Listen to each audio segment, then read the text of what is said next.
Okay, well, I'm very, very excited for this. Before we hop into your story, which I know you have told a million times, I've heard your story a million times.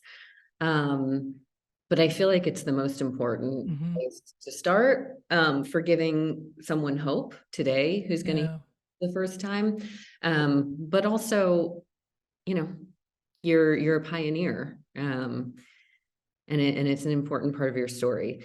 Um, so maybe we'll start there. sure. Okay, so I'm a physician, and I'm out walking with my wife a half mile from home. My left leg grows weak. Now, this is 20 years ago, actually 23. Dragging it home, I see the neurologist a few days later who says, Terry, this could be bad or really, really bad. Now, as I'm going through the workup, which takes about 3 weeks, at night, I'm in bed next to Jackie. I'm thinking about the 20 years of worsening electrical face pains that I've already endured. And so I don't want to become disabled. So I'm praying secretly for a fatal diagnosis. Mm. 3 weeks later, I hear multiple sclerosis. Again, being a physician, I do my research. I find the very best MS center in the country. I see their best physician. I take the newest drugs. Uh, and I'm have multiple sclerosis. Things should go well, but 3 years later, I hear tilt recline wheelchair because things have not gone well. My face pains are relentlessly worse. My 10-year-old daughter hugs me as tears stream down my face. And then I ask myself, am I really doing all that I can?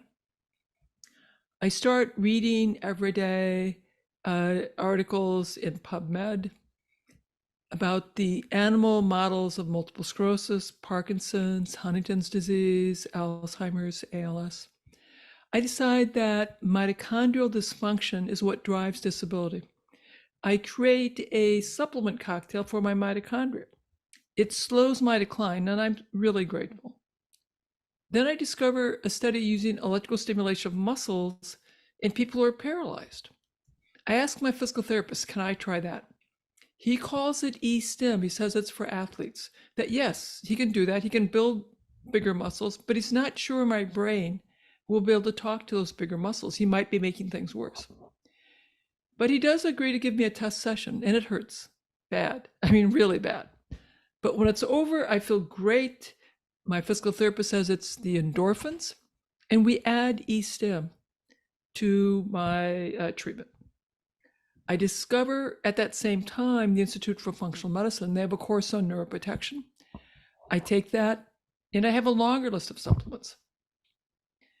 My boss at the Veteran Affairs Hospital calls me into his office and says he's reassigning me to the Traumatic Brain Injury Clinic. And I don't have any choices, so I have to accept that assignment. I'll start that new job in January. He describes it to me. I'll have to see patients without residence. And when I go home and tell Jackie, she says, you can't do that. And I know it's physically, I can't do that job. And I tell her, like, okay, come January, I'll have to go, and either I can do it or I can't, and then I'll finally have to apply for medical disability. Very, tough. I'm certainly dismayed about that. But I start my e-stim. I have these more supplements.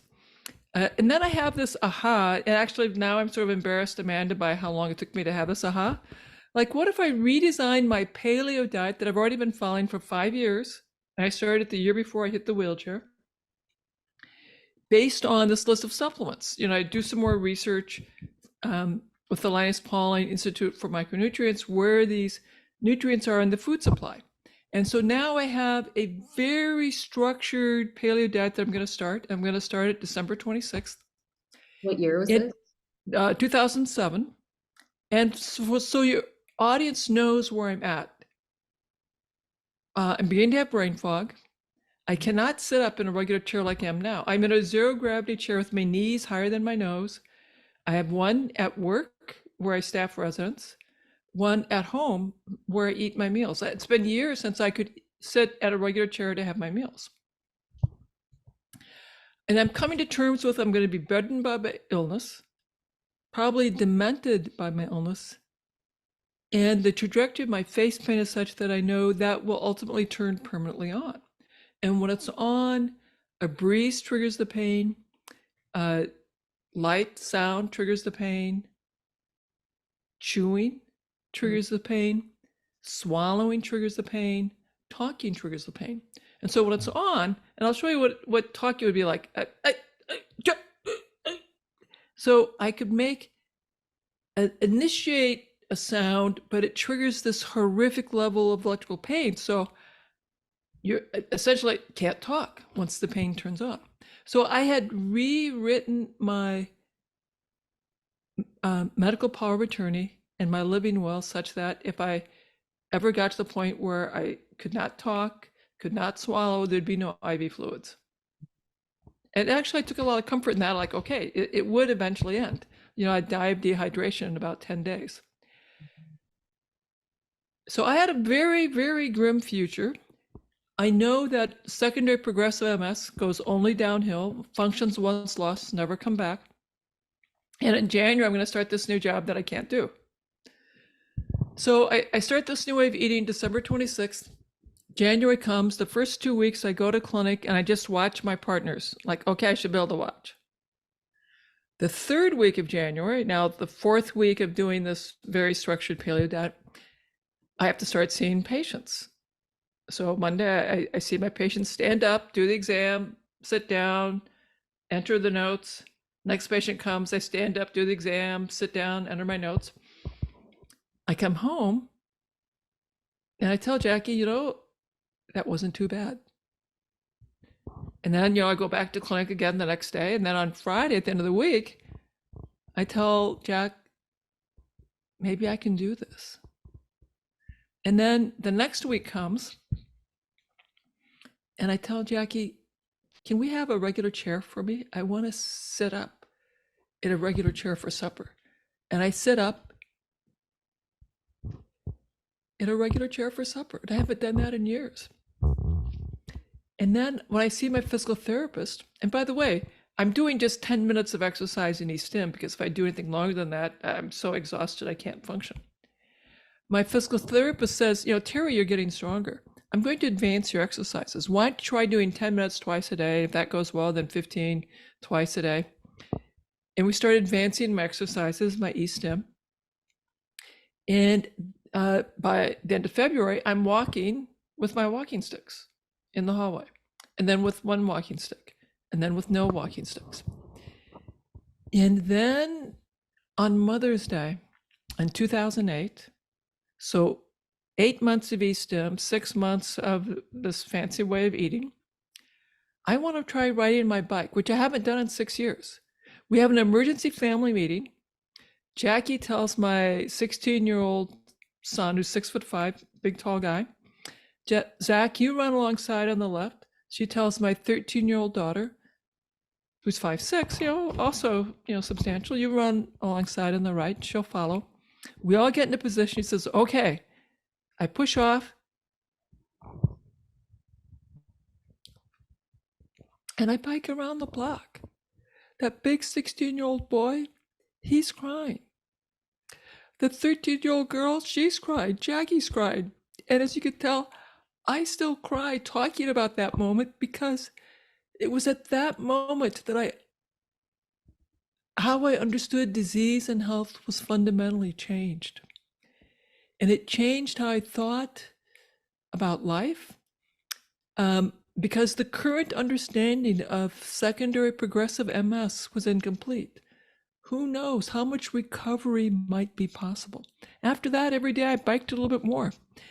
And then in the fall, Jackie said, forgive me, my nose is runny, says, you know, let's sign you up for the Courage Ride. It's 18.5 miles.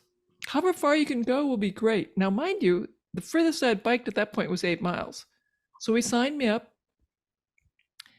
And when I crossed that finish line, and I biked all 18.5 miles, once again, we're all crying. My kids are crying, Jackie's crying, I'm crying. Yeah, and it changed everything. It would change how I practice medicine. I would write up a case report of my recovery. Then we'd write a case series. My chief of medicine at the university, my chief of staff at the VA, supported my beginning to do clinical trials, testing my protocol and others. And I made it my mission to teach the public, all of you who are listening, that recovery is possible. No matter what people are telling you, no matter how disabled you are, recovery is possible. And I've made it my mission to teach clinicians and how I approach these things. And I've made it my mission to change the standard of care. So I'm doing research. We've done 7 trials. We've got an 8th one underway. We've published 26 peer-reviewed scientific papers about our trials. And we're making progress. Thank you for that. I think we have so many people in this community listening that are in various stages of autoimmunity, and maybe don't have an autoimmune condition, but I would say that most people listening feel like they are sensitive and fall into this nebulous Yeah. state of, well, okay, I haven't been diagnosed with an autoimmune condition, but I'm just way more sensitive than other people, or have depression, or have brain fog, or what you're describing, Amanda, is what I call, and scientists now say, is the prodrome for developing a systemic autoimmune condition. And I'll list that for you. Anxiety, depression, pain that's been poorly controlled, pelvic pain, endometriosis, infertility, skin rashes, asthma. All of those conditions are associated with higher rates of multiple sclerosis, rheumatoid arthritis, inflammatory bowel disease, Hashimoto's thyroiditis, psoriasis. In all of those conditions, people are saying that these are reasons that we should be screening for the systemic autoimmune disease and starting them on DMTs. My thoughts are, those are conditions that tell me there's a autoimmune process underway. And if I could touch that person, inspire them to begin to address all those environmental factors that I talk about, we could stop the autoimmune processes, let the self-correcting biochemistry fix itself, the symptoms would go away, and they would never be diagnosed with the terrible thing. And instead, they'd lose weight, they'd get back to the healthy, vital person that they were in their early 20s, or perhaps never were because they've been ill since they were a child. And we could prevent decades of suffering. Yeah. Yeah, my case is way less severe than yours, but I think that I would probably fall into the bucket of, if I go back and do the forensic, I had Hashimoto's. I guess I was diagnosed in my 20s. If I go back and think about it, it must have turned on somewhere in my teens. And this was almost 20 years ago. And so I was told, well, you've just got to take a synthetic drug for the rest of your life, and that's it. And, if you don't, ultimately you'll die. Forget about fertility. There was something that just didn't sound true about that. I was also coming off the wave of being put on birth control automatically as a child, all the things boxes that were ticked, that were in fashion in this must have. That we thought we're doing right by you. All these physicians, they're trying to do right by their patients, but they don't know that the environment interacts with our genetic predisposition, which causes our biochemistry to not work properly, which then causes the autoimmune processes, which then in 5 to 10 years causes the autoimmune diagnoses. And then in another 5 to 10 years, another autoimmune diagnosis and progressive disability. Yeah.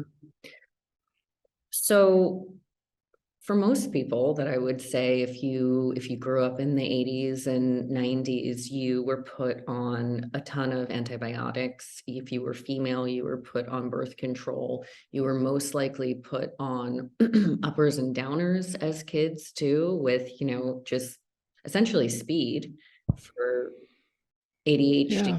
everybody's Yeah. diagnosed with, and then downers to deal with the speed, and probably antidepressants in there too. And then, I love the studies that are out now that correlate early stress. I don't even think it's referred to as trauma, Yeah. but Early life stress. early life stress really being a contributor, which Yeah. who doesn't have, well, maybe some people don't have early life stress, but Yeah. I certainly had early antibiotics, a lot of strep and early tonsillectomy. But I also had my sister die when I was 8. And it wasn't until I had my children that I understood the enormity of the pain that my parents had to deal with, and understood why my family became so dysfunctional for many, many years. And it wasn't until I was an adult that I understood the magnitude of that early life stress. And when I started doing my research and interviewing all of my patients, I realized nearly every patient, 28 out of 29 in my most recent study, had severe early life stress. And so people with autoimmunity, we have much higher rates of severe early life stress than the general public. And here's another interesting one that is maybe a bit more fringe, but something I have also read studies on, is I don't know if eradication is the right word, but the attempt to eradicate early childhood viruses could have these down Oh, yeah. effects. So I'll have a little comment about that. When we had improved public health, improved sanitation, we lost far fewer children due to diarrhea illnesses. So we saved millions and millions of lives. But it also meant that we weren't getting these early viral infections, because if you get the polio type infections in the first couple of years of life, some of those kids will die from the diarrhea, but then they won't get the paralytic polio that happens if you get polio viruses past the age of 2, which is why the polio vaccine really had a huge public health consequence. We know that the Epstein-Barr virus, which nearly 95, 98% of us have been exposed to, we used to get them very, very early in life. Again, before the age of 2. When you get them later in life, it appears that increases in a subset the risk for autoimmunity. So, the debate, and I was just at the Consortium of MS Centers, and there's a lot of conversations, should we develop an EBV vaccine to prevent autoimmunity? And much like we did that for polio, I think we'll be disappointed in the results. It's the interesting public health consequence. If we get these infections early in life, you'll lose some of those children due to the consequence of the infection. But the morbidity of the infection later in life is greatly diminished. Yeah. And these are complicated public health and moral questions to resolve. Yeah. And maybe something that if the information was presented in a way that everybody could understand, and then people were able to. And so some of the neurologists say, maybe what we need to do is we all need to be kissing the babies as soon as possible so we can all get them their Epstein-Barr virus when they're babies. So they, and a lot of the neurologists are like, I think that's probably the safer route. And if I'm so blessed to have grandchildren, I'll be kissing my grandchildren frequently, so hopefully they'll get their Epstein-Barr virus very young. And so are we missing anything major on this list of how do we find ourselves in the pre-autoimmune state, or, with a condition that we have to reverse? So, I think we could look at my current health. If I have great health, I great mood, ideal body weight. I've checked my hemoglobin A1C and my insulin, so I know my blood sugar metabolism is good. My blood pressure is good. My waist is smaller than my butt. I've got great exercise tolerance, great sex life. I get pregnant at the first opportunity to have sex. Then I'm in great health. If any of those things aren't there, then my health is suboptimal. And what are the environmental factors that are interfering with that great health? For the vast majority of the listeners, you aren't at ideal body weight. You aren't getting pregnant at the first opportunity to have sex. Your mood isn't the best. And so there are things that could be improved. Therefore, instead of going to the doctor for a prescription to fix whatever symptoms you have, in my practice, what I sit people down with is say, okay, let's do what I call is the health timeline. What are the major health events that have happened? And then we work through what I call the life events timeline. What are the life events that have happened? Moves, the good things that happened, the terrible things that happened, the environmental exposures that you could think of in terms of chemicals, toxins, toxic people. Yeah, in between those two timelines, then I can help them identify what are some of the environmental factors that are driving health. And there are some great ones that'll drive better health. And what are the environmental factors that are driving dysfunctional biochemistry? And there'll probably be a bunch. And then I have a conversation of, given where you're at in your life right now and your circumstance, what factors would you like to begin to address? And I think it's simpler if we pick just one and we decide what's the small next step you're going to do to address that factor. So while I love getting people fired up about fixing their diet, what we eat and do is a very personal decision reflecting my family values, cultural values, the values of my spouse, my kids. It can be complicated changing that. So for some families, what we do is we'll start with a gratitude practice or a meditation or a daily walk or daily sit in the garden. And we begin addressing those areas.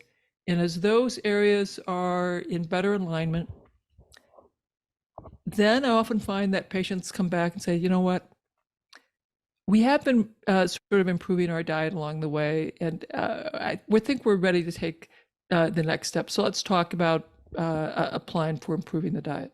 Mm-hmm. I want people to think about what are the environmental factors that contribute to health and contribute to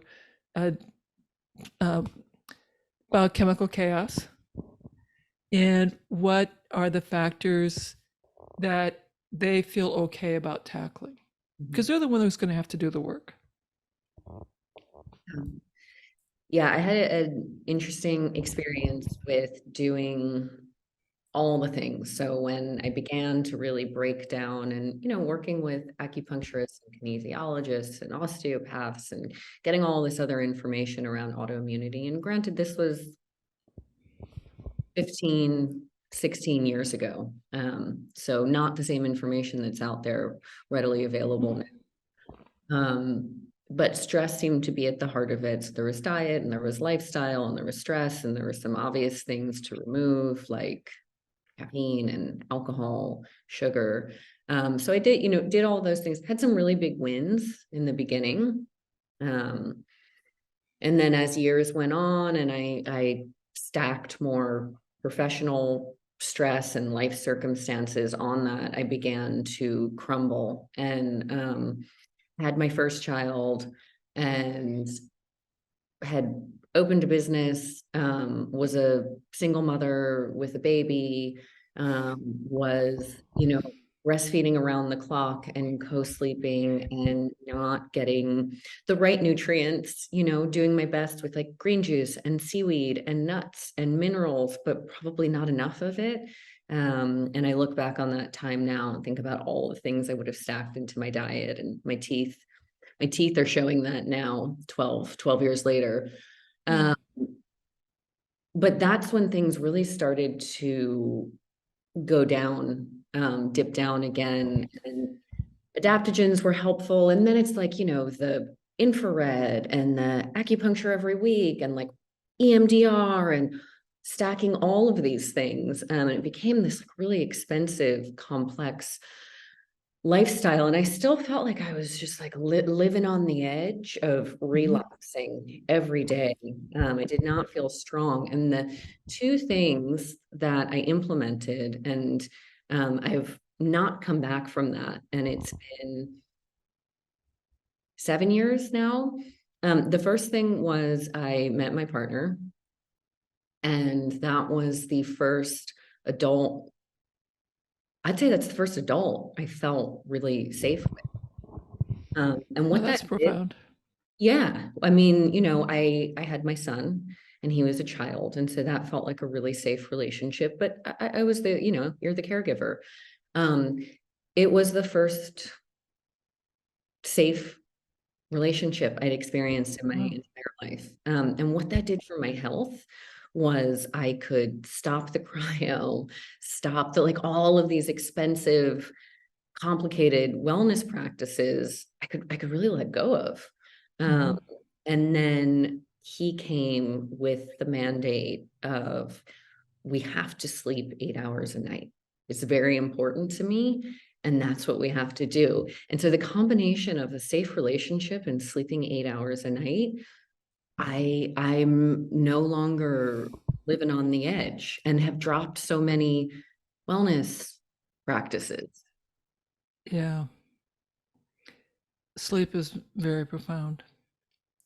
And I mean, I personally found when I started wearing a wearable sleep tracker and paying attention to, well, that was a great night of sleep.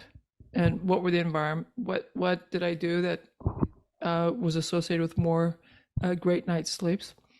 And when no, that was a very poor night's sleep. What did I do that was associated with that? And so, and the other thing, then I was also wearing a glucose monitor, and I saw that if I slept really poorly, my glucose metabolism, so my sugar metabolism, was really terrible. Like, oh my God, that was an eye opener. Mhm. And so that taught me in a very profound way that I have got to prioritize sleep and prioritize figuring out what disrupts my sleep, what improves my sleep. So that certainly changed my evening routine Mhm. to accommodate that. Mhm. The other thing that made a huge difference for inflammation and everything thereafter was cutting out all grains, which seemed wild 12 years ago. In fact, made people really angry with me, where I became, like a target for I have an eating disorder, or I'm just an unlikable person because there's something about the Yeah. diet thing that's really triggering to people. Um, what is it about the no grains? And for me, I don't do well with legumes either. Yeah. So when we think of our evolutionary history, 200 million years ago, mammals sort of pop up in about and I'm not quite sure when the primates showed up, but we'll say some time ago. And then humans separated from primates 6 million years ago. The genus Homo shows up 2 million years ago, and Homo sapiens 250,000 years ago. So if we just start from 250,000 years ago to today, that's still, 64,000, generations. And we introduced grain and legumes about 8 to 10,000 years ago. So that's a really new foodstuffs. It's a very short time. Our evolutionary history is eating greens, a few tubers, increasing amounts of meat that let us grow bigger brains. We add grain and legumes 8 to 10,000 years ago. We add processed white flour 300 years ago and sugar. We add more processed foods, trans fats, high fructose corn syrup about 75 years ago. If you look at our history, autoimmunity shows up 300 years ago when we add the white sugar in the white flour. For many of us, if we just go back to what our evolutionary history says, is eat a lot of greens, some dirt. We've been having fermented food, we think, for at least 100,000 years. So get some fermented food, have animal protein in there, that our biochemistry is made for that stuff. It's not really made for grain and legumes. I encourage people to take them out of their diet. I do recognize that there are some people who are spiritually committed to being a vegetarian or vegan, and they're willing to sacrifice their health for that spiritual belief. And so, yes, I've designed the Wahls Protocol at level 1 that could be done as a vegan or vegetarian. And then we have to monitor the nutrients, do some supplements, and their health will be okay. It could have been perhaps better if I could get them to give up the grain and legumes and eat meat, but I'm flexible. People have to come to this at the pace that they're ready and willing to come. But our evolutionary history evolved eating green leaves, berries, some tubers with dirt, and animal protein. And that's what our biochemistry and our cell physiology expects. And what do you think about, so with supplementation, I obviously want to get your list of what you're taking every day, which I assume would be the protocol as well. But what do you think about our depleted soil and how even Yeah. So or have you yeah. So I've been watching that. My dad was a farmer. His dad was a farmer, so we came from a line of farmers. And when I was growing up, we did crop rotation. So you didn't fertilize as much. You'd plant soybean, hay, alfalfa, corn, and you'd rotate between all of that. And you would take the manure from the cows and the pigs and you put that out on the land, and you'd see that that manure is really supercharging the fertility of the soil. Now, if you go up to Northeast Iowa or throughout Iowa, there is no more crop rotation. It's corn. There are very few fences, thousands of acres at a time. And people are testing the mineral content, replacing the minerals to some degree, adding anhydrous ammonia for the nitrogen. Which, by the way, is a very energy intensive process. And that's how we're getting corn and soybeans. Because you aren't rotating the crops and because you're using Roundup, we are killing or decreasing the diversity of the soil microbiome. And I'll do a little botany here. When plants absorb minerals, water, nutrients from the soil, there's an interplay between the root hairs and the soil microbes, the bacteria and the fungi, and all the other little critters that should live in the soil. that help that plant absorb minerals and absorb nutrients. We are depleting the soil bacteria, microbiome, and we're depleting the soil minerals, which lead to the mineral content of the grains, the soybean, of the corn being steadily diminishing. We used to have cattle, hogs eating grass. And so in the spring, when our dairy cows would go out and eat all their grass, the milk production shot up.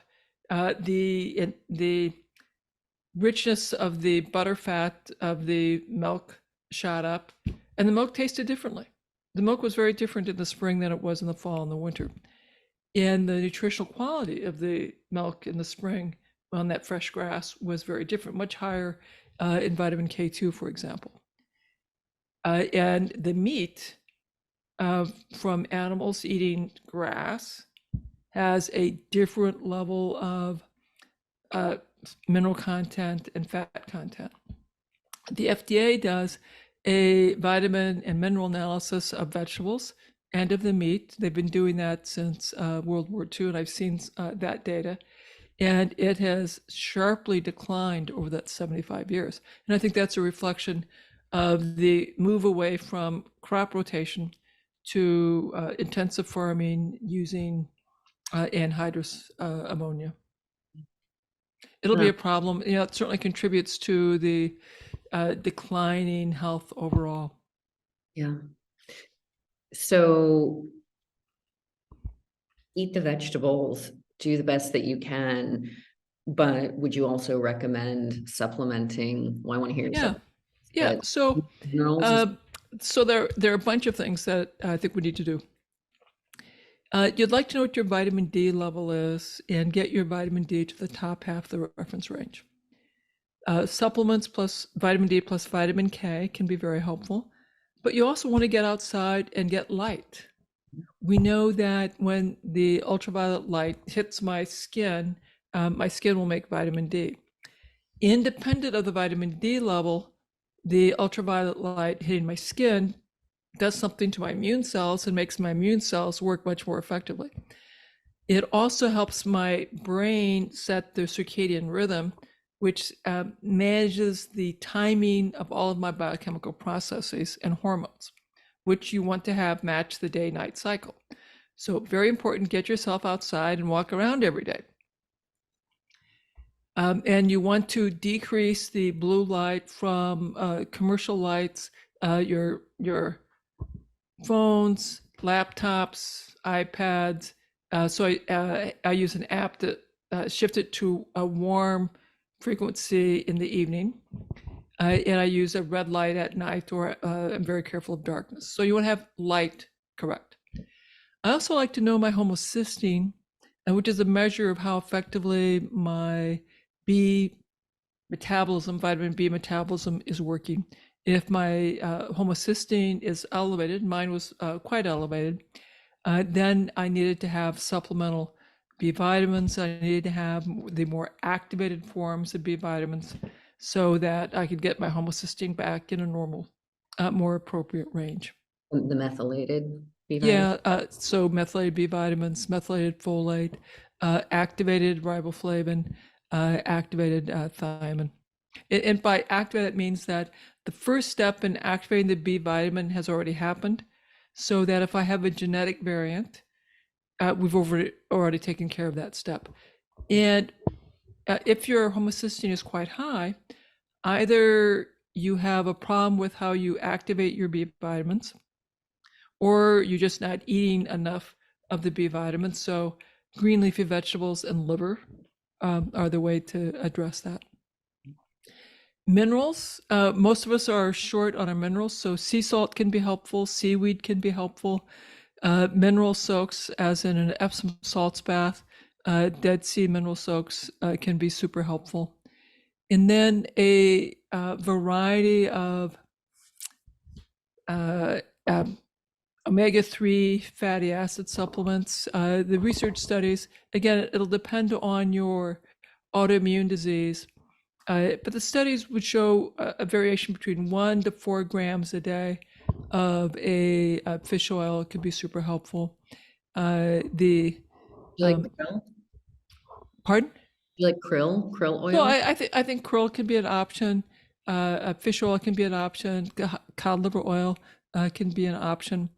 Um, Can I ask what fish oil you personally take? What brand?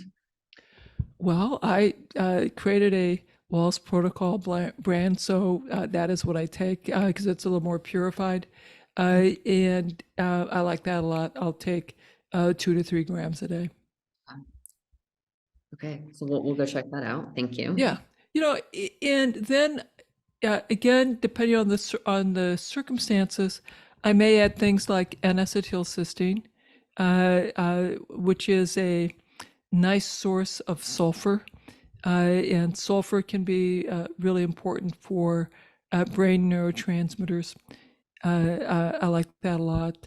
Coenzyme Q can be a great support for mitochondrial function. And then people who have overactive, so estrogen effect excess, and many of us have had that because of herbicide, pesticide, fragrances. As I said, grew up on a farm in Northeast Iowa. 80% of the private wells in Iowa were contaminated with atrazine, a herbicide, when I was growing up, and most likely ours was. And was that why I had severe endometriosis, infertility, and estrogen effect? Excess estrogen? Probably. There are certainly many factors. And so taking a supplement that has a little more support for phase 1, phase 2 detox, sulforaphane can help with that excess estrogen effect. And for our men, how it shows up for men is that they're having difficulty with erections, difficulty with libido, insulin resistance, low mood, and someone checks their testosterone and says, "Yep, you got a normal testosterone. This is all in your head." And they're really not very helpful. They might give them Viagra, which will help a little bit. But if they thought about the fact he's probably having excess estrogen effect from all these same things, pesticides, herbicides, plastics, solvents. And so we work on avoiding exposure to those things. And then some targeted supplements to help him metabolize the estrogens, these compounds that have estrogen effect that are probably stored in his fat. And would that be DIM? Yeah, DIM can be very helpful. Sulforaphane can be helpful. Indole methane can be helpful as well. So there are a variety of products. Okay. And then I wanted to, there's a bunch of conditions and diseases I wanted to ask you about, but we've got a little more than 15 minutes. And I definitely didn't want to skip two things. One is fertility, both male and female, Yeah. declining. Yes. So yeah. let's talk about that. So people with multiple sclerosis is predominantly a female disease, but we know that men with MS have higher rates of infertility, have higher rates of inadequate sperm count, and poor motility. Women have higher rates of infertility, higher rates of endometriosis, higher rates of pelvic pain, higher rates of needing assisted reproductive technology. And I also know that as I put people into my clinical trials, as I work with them for their autoimmune disease, very often they've gone through advanced reproductive technology. They've spent tens of thousands of dollars trying to have kids, couldn't have their kids. They're like, okay, I guess I'm infertile. They come to see me or get in my trials, and we get them, on basically the Wahls Protocol. And they have they're pregnant. They're thrilled. They have child number 1, and that was a blessing. And then they have child number 2, and that's another blessing. Then they have child number 3. They're like, okay, I guess I'm getting a tubal. And it's because we're addressing the root cause of why their biochemical processes were amiss. And life exists because of self-correcting chemistry. And their body had been slowly fixing one dysfunctional biochemical process after another. Mm. And their fertility was restored, and their libido is restored. So everyone's going to go get your book, The Wahls Protocol, and you can be vegetarian, you can be anyone, and you Yeah. have works for them, and it's going to be a meal plan and supplements. And so rather than have you go through all of it in detail, we're going to go get the book and tune in with you. Yeah, we have the book, we have a cookbook, we have an app, the Wahls Diet app for people who are into apps. We have the Wahls Protocol mobile program for those who, and the mobile program is super helpful in that it gives people a little prompt and you can track your progress. It's a very nice little tool. You can get info about all of that at my website, which I'm sure you'll have in your show notes, but that's terrywahls.com. Yeah. And what is the difference between your protocol and AIP, the autoimmune protocol? Well, so AIP read my book and used some of the concepts. The AIP was all about what to not eat and not at all about what to eat. Now, fortunately, they've been paying attention to what I'm doing, and they're adding a little bit more structure to what to eat. They have a little more restriction, and people are not given as much guidance about how to reintroduce things. What I've done is I've given people a phase 1, which is Wahls level 1, level 2, which is more paleo, looks very much like an AIP diet, the elimination diet, which is a little bit more restrictive, much more like an AIP diet. And then I talk about, and if you don't get good results on Wahls elimination, go get food sensitivity testing so you know precisely what to eat and what to not eat, and work with a practitioner.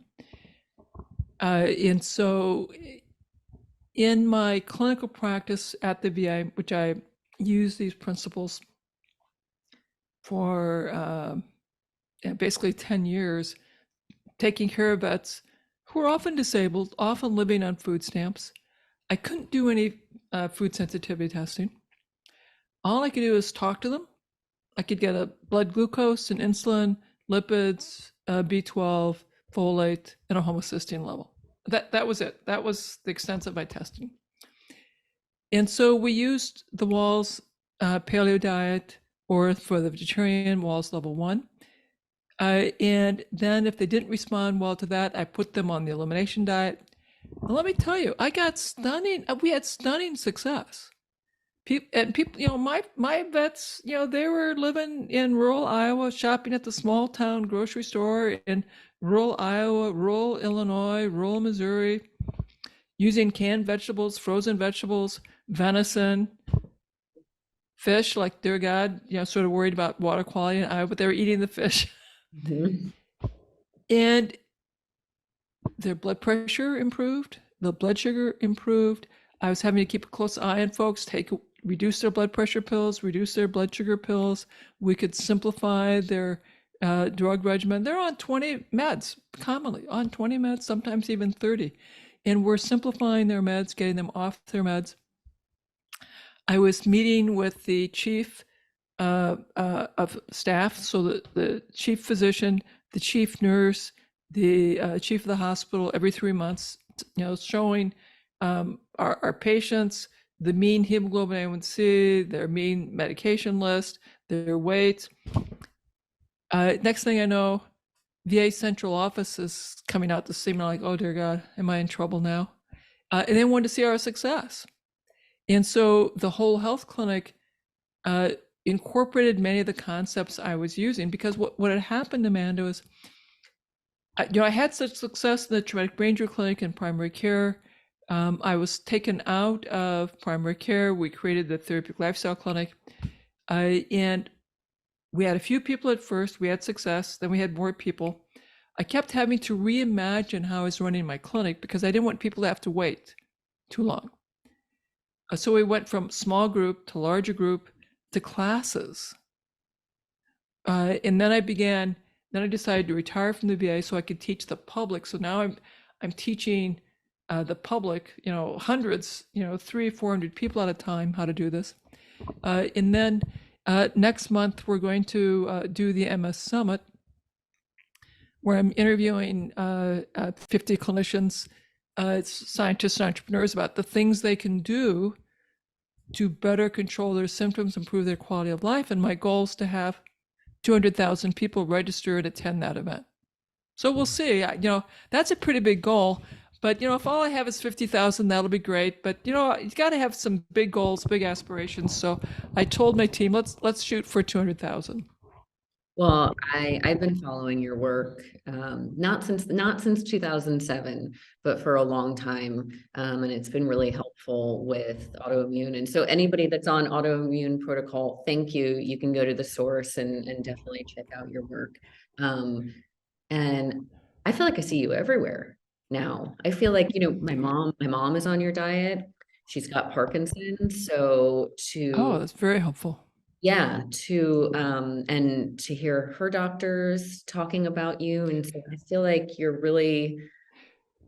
are getting it, that it's not just for MS, it's actually how we should all eat. Yeah. So in 2009, I was banned by the MS Society as a speaker because my ideas were dangerous. And neurologists condemned me because my ideas were so dangerous. But I just kept going, talking where I was invited, doing my research. It took us a while to get our first paper published. Then we got our next paper published. Grateful Patients funded our research. The University of Iowa was stunned by the amount of people who were willing to fund these early clinical trials. But we've made progress. Our most recent paper was in Neurology, the highest impact journal of all, that compared it's called a network meta-analysis, looking at all the diet studies that have been done with MS. And we're able to show that the paleo, Mediterranean, low-fat diets, the SWANK diet that we improved on, reduced fatigue, and the paleo diet, Mediterranean diet, improved quality of life. And the paleo diet had the largest effect size. It was twice as effective as the Mediterranean diet for quality of life, and 50% more effective than either Mediterranean or low fat for reducing fatigue. What is remarkable is, so I've been going to the Consortium of MS Centers, which is the big conference for physicians, nurses, the medical teams that take care of MS patients, and the research teams that investigate MS. Happens every year at the end of May. I've been going 5 years. 5 years ago, there was one poster that was ours that talked about food. That was it, out of hundreds of presentations. This last seminar that we went to, we had 5 research posters that were presented.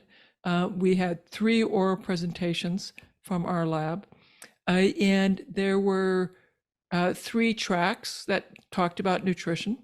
The last track on Saturday was an update on research and diet and MS, talked about our work. And what was so gratifying, so I'm walking around, the neurologists are stopping and say, "Are you Dr. Wahls?" They're asking me questions, and then they whip out their phone and say, "Would it be okay? Could we get a photo, you and me? Because my patients would love that." So I've gone from dangerous to being recognized as one of the leaders that made dietary research in the study of MS happen. Mm-hmm. So yeah. we're 15 years into a 30-year journey to change the standard of care. We're halfway there. The youngsters are beginning to be taught that diet matters, that we have to help people improve their diets. Yeah, in some ways, the system feels really slow. And in other ways, we're moving really fast. And that probably has a lot to do with social media and social media. Yep, Absolutely. This has been so important. Clients demanding something different of doctors. And I always like to remind people that it's client services, hospitals. You're not walking Yeah. in a church or Yeah. Yeah. you're the client. And so if we keep demanding better care, then people are going to have to be trained in different ways. I think physicians are beginning to recognize that patients want someone who will talk about diet, who will talk about stress, who will talk about exercise, who will talk about wellness programs should be a vital part of your treatment. And so that means that more physicians will get trained, more fellowship programs will include this. This is very much driven by consumer demand. So I have a personal question, and then if we could end on brain stuff, because brain is big and big in this Yeah. community, and I would say really becoming big for people after COVID. Yes. We have a lot of folks with brain fog following COVID that we help with the protocol. Absolutely. It's very helpful. Okay. So my question for you is, I know in your protocol, grains, legumes, eggs, and dairy are off the table. Mhm. I am not a vegan. I struggle with eating enough animal, and I'm certainly not eating organ meats. I really like Yeah. shellfish. So when I go to Northern California or anywhere in the world where there's shellfish right there, I will partake heavily. Do you consider that to be an organ meat? Yeah, absolutely. Okay, yeah, so that's where I try to really get my. And so are crickets and insects, if you're into that. There are some people that have worm meal as well. I've not had that yet myself. I feel like that's not so much my thing, but I love scallops, clams. Yeah, totally yummy. Um, so there was many years where I didn't have any dairy, and that was really like I was living on the edge with the autoimmune relapse, and so I wouldn't have. Mhm. And now I feel like I'm in this really strong place, and so I've been wanting to add, and I've been allowing more grass-fed raw dairy. What do you think? So mammals have been using milk for 200 million years to grow our young. Very effective. Once we're weaned, we don't get milk. Milk has a lot of growth factors that are really super good for helping our babies and our youngsters grow really well. When our bones fuse, those growth factors can either make us fat or develop us cancer. So for those two reasons, I don't think milk's a good product. Now, maybe fermented milk is less harmful and perhaps the growth factors are diminished. If you're going to have milk, I would encourage it to be a fermented product, yogurt or cheese, and I would encourage it to be from a non-Holstein, so sheep or goat might be better. I will tell you, for me and for many of my patients, even the dairy and goat and fermented will trigger our illness. So for me, that would trigger my face pain. Okay. Okay, good to know. And so what would you recommend then for a protein source for somebody that it's like, okay, I will go there and eat meat sometimes. I can't eat it every day. So then you can talk to your nutrition expert to help you design a diet that's more specific for you, and supplements may be appropriate. Okay. Okay. Thank you for that. So brain, do you feel like if you have had COVID, and we have so many people that have had long COVID, myself included, which just goes with brain and energy, is that so it feels like mitochondria? So it's definitely a mitochondrial problem. The long COVID is activation of the autoimmune processes. And so I'm focused on restoring mitochondrial and on addressing all those environmental factors that that person may have contributing to their autoimmune processes. And so is there anything you're doing differently, or No, it's the same process. yeah. Okay. And we're very successful. Absolutely. We are very successful at reversing the symptoms of long COVID. Okay. And do you feel like, I mean, what I'm hearing you say which is intuitively how it felt in my body, it's like having an autoimmune It's flare. definitely like having an autoimmune process. It This seems is this is an autoimmune prodome, okay. and so the same process will be very helpful. And why do you think that it attacks the brain? It seems like brain and ovaries. It attacks multiple parts of the body, and for some people, the brain is a predominant symptom. For others, it is cardiac. For others, it is lungs. For others, it is liver failure. And part of that will depend on the individual and their genetics. Okay. And so you mentioned a clinical trial. Yeah. So if you have anyone in your tribe who has relapsing remitting multiple sclerosis, or if you have friends who have relapsing remitting multiple sclerosis, please have them consider being part of our trial. They have to come to Iowa at month 0, month 3, month 24. And we're looking for relapsing remitting multiple sclerosis. You can learn more about it at terrywahls.com/MS study. Again, you can also go to my website, terrywahls.com. You will be complete a survey where you give your name, some basic demographic information. Then we'll contact you and begin the process to confirm your diagnosis and get you hopefully enrolled. Even if you don't have relapsing remitting MS, if you have progressive MS, I want you to complete the survey because we keep writing grants, we keep adding new studies. There may be another study for which you'd be eligible in the future. Okay. I have a few people I'm going to send this to, but and then for everyone who's listening, I want you to go to my website, terrywahls.com, sign up to be on my newsletter so you can get an alert when our MS Summit goes live, which will be July 5 through 11. There'll be lots of information. They'll be very relevant, particularly for all of you who have those neurologic symptoms following long COVID. That's definitely a neuroimmune problem. And so this will be very helpful information. Okay, amazing. I'm signing up for that today. Yeah, that'll be good. So get in my newsletter because we'll start sending out alerts for this on June 20th. Okay. Thank you. And thank you so much for all of your work. You have made a huge impact in my life, and I know so many, and it was so nice to be able to, you were the only person I could think of that could really help my mom too. Oh, good. We should also tell your followers to follow me on Instagram at Dr. Terry Wahls so you get to see what I'm eating and doing. Yes. And I think that's lots of fun. This will be on Instagram. So they're going to. Oh, perfect. They'll all see that and tag me as a collaborator and all of that. That'll be great. We're going to do all of that.